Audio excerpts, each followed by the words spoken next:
নমস্কাৰ শ্ৰদ্ধাৰ নাট্যপ্ৰেমী ৰাইজ।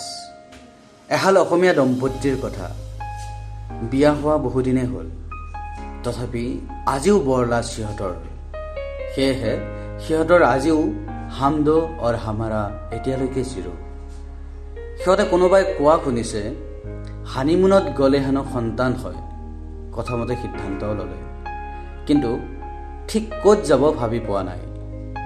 নিউয়ৰ্কৰ পৰা আৰম্ভ কৰি পেৰিছ, ছুইজাৰলেণ্ড, বাৰ্লিন, ইস্তানবুল হৈ ডুবাই পাৰ কৰি বহু কল্পনাৰ শেষত ঠিক কৰিলে যে ৰাজস্থান যাব। অথচ ঘৈণীয়েকে নাজানে ভালদৰে হিন্দী ক'বলৈ। একমাত্ৰ ঘৈণীয়েকৰ ফেভৰেট কালাৰ পিংক হোৱা বাবেই যাব হেনো ৰাজস্থান। আকৌ ঘৈণীয়েকৰ সপোন হাৱা মেহেলত চেলফি তুলি ফেচবুকত দিব এড হাৱা মেহেল। ঘৈণীয়েকে সপোনত প্ৰায়ে প্লেনত যোৱা দেখিছিল যদিও টিকট ৰেলতে কৰিলে, গুৱাহাটীতে জয়পুৰ। তেনেহ'লে আহকচোন অকণো পলম নকৰি উপভোগ কৰোঁ আজিৰ পুতলা নাচ মিছন হানিমুন।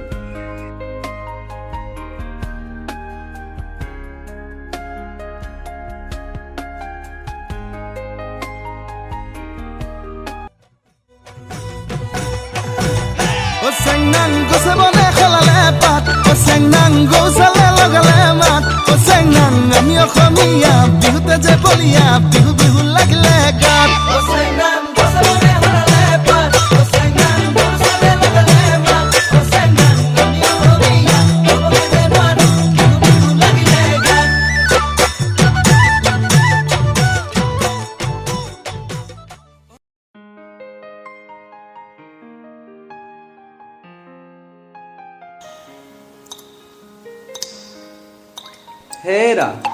হেৰা হ'বলগীয়া ছোৱালীৰ মাক, আৰু কিমান সময়নো। এইফালে পলমো হৈছে।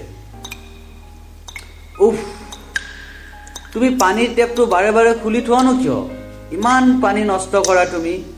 হ'ব লগা লিকিৰাৰ বাপ হ'ল ৰ অলপ সময় জানতো, আৰু পানী টেপটোহে নিজে বন্ধ কৰি নেদাকিয়া। কি যি মানুহৰ লগত বিয়া দিলা, ইমান চিপিৰা। পানীখিনিতে ইমান কথা, আৰু গাখীৰ হ'লে যে কি নকৰবো। যৌ মোৰ হ'লে মাত্ৰ মেকআপহে বাকী। হৈছে আৰু আধা ঘণ্টা।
ইমান গৰম লাগা হাই। মই অসমীয়া বুজি পাওঁ।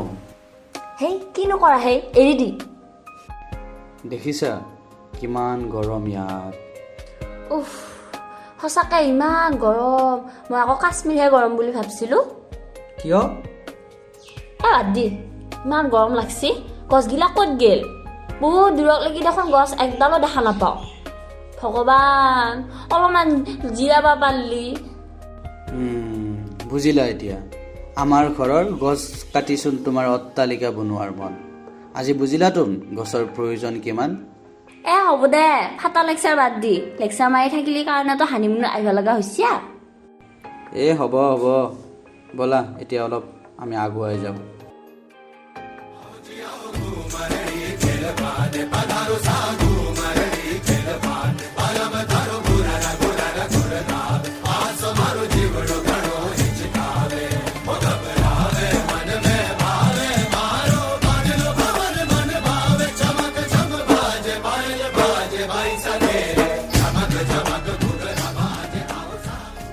হেৰা হেৰা সেয়া চোৱা ৰাজস্থানী বন্ধু ঘুমুৰ নাচি নাচি আমাৰ ফালে আগবাঢ়ি আহিছে। কিজানি আমি আহিম বুলি গম পাইছি। ধেৎ, আমি কিবা জনপ্ৰিয় অথবা ডাঙৰ মানুহ নেকি? আমি আহিলে যে ৰাস্তা পদূলি একে ৰাতি ঠিক হ'ব, স্বাগতমৰ নামত কোটি কোটি টকা খৰচ কৰিবলৈ? আমিতো সাধাৰণ মানুহ। এয়া আমাক ৰাজস্থানলৈ পৰম্পৰাগতভাৱে স্বাগতম জনাইছেহে। Makhani, welcome to Rajasthan. How can I help you?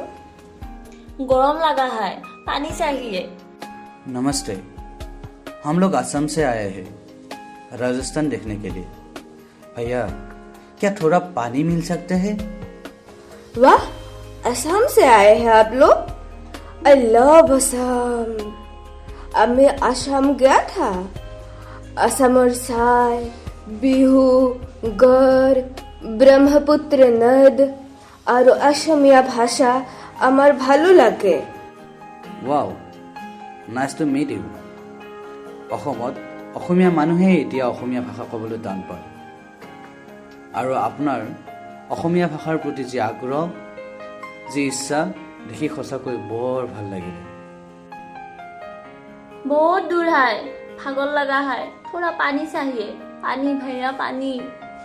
भैया, ये हिंदी तो कुछ नया सा है। बहना, थोड़ा पानी मिल सकता है क्या?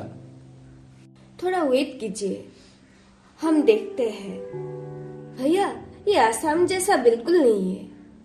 राजस्थान पर तो पानी मिलना बहुत मुश्किल है। असम पर तो साल भर ही बारिश होता है। हाँ हाँ, असम में पानी ही पानी है। बांध पानी, बरखुन का पानी, नदी का पानी, पानी ही पानी। হেৰা, অলপতো মনে মনে থাকা। কিনো নতুন হিন্দী সৃষ্টি কৰি আছা? দেখিছা ইয়াত পানীৰ কিমান সমস্যা? তোমাকতো টেপটো বন্ধ কৰাৰ কথা ক'লে মই চিপচ হৈ পৰোঁ। সৰুবে নদীত ডুব মাৰি গা ধোৱা চিয়া, কেতবাজি পানীৰ ইমান অভাৱ হ'ব পাৰে কল্পনাই কৰিব পৰা নাছিলোঁ। আজি বুজিলাতো পানী যে অবাবত অপচয় কৰিব নাপায়। হয় হয় ভাবিজি, জৰুৰীয়াতছে বেছি থাকিলে মানুহে তাৰ ভেলুই বুজি নাপায়। হয় হয়, তুমি ঠিকেই বুজিছা। প্ৰয়োজনতকৈ যেতিয়া কোনো এক বস্তু বেছি থাকে মানুহৰ, তেতিয়া মানুহে তাৰ গুৰুত্ব, তাৰ ভেলু একেবাৰেই বুজি নাপায়। লাগিলে শুনেই নহওক কিয়, ৰাজস্থানত আজি বৰষুণ কম, এই মৰুভূমি অঞ্চল, পানীৰ অভাৱ। সেয়েহে ৰাজস্থানৰ মানুহে বুজি পায় পানী আৰু ইয়াৰ গুৰুত্ব। আমাৰ অসমত যে যথেষ্ট আছে, সেয়ে আমি একেবাৰে বুজি নাপাওঁ তাৰ গুৰুত্ব। অবাবত বিভিন্ন সময়ত আমি বিভিন্ন ধৰণৰ পানী, বিভিন্ন ধৰণৰ খাদ্য নষ্ট কৰি আহিছোঁ। তেনেহ'লে আহকচোন, ৰাজস্থানৰ এই পানীৰ সমস্যা বুজি আমি আমাৰ ভৱিষ্যতৰ কথা ভাবি আমি প্ৰতিজ্ঞাবদ্ধ হওঁ যে আজিৰ পৰাই অন্তত আমি অবাবত কেতিয়াও পানী খৰচ নকৰোঁ।